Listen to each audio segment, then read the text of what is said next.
Ayaw pagduha-duha sa imong kinabuhi. Kung unsa ang padulngan sa imong kapalaran, si Jesus mo uban sa malisod nga mga dalan. Sa bukto niya agakon ug sapnayon. Ayaw paglibugi ang imong kaugmaon. Si Jesus lang sampita, kay siya duol pa. Siya matinagdanon ug maluluyon. Dili kanya biyaan ug talikdan.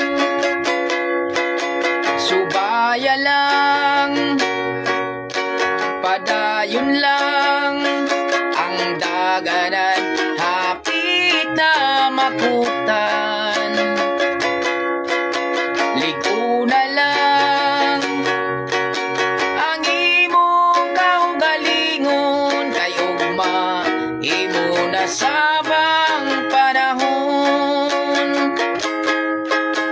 Ayaw paghilaki ang kasakit sa kinabuhi. Kini mo labay lang sama sa alindahaw.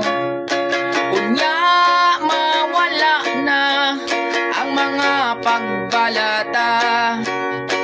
Kung si Jesus ang imong tan-awon, ayaw kabalaka sa daghan nga problema. Kini may kasulbaran sa unahan.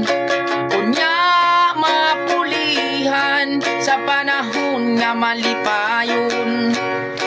Kung si Jesus ang imong paharion, subaya lang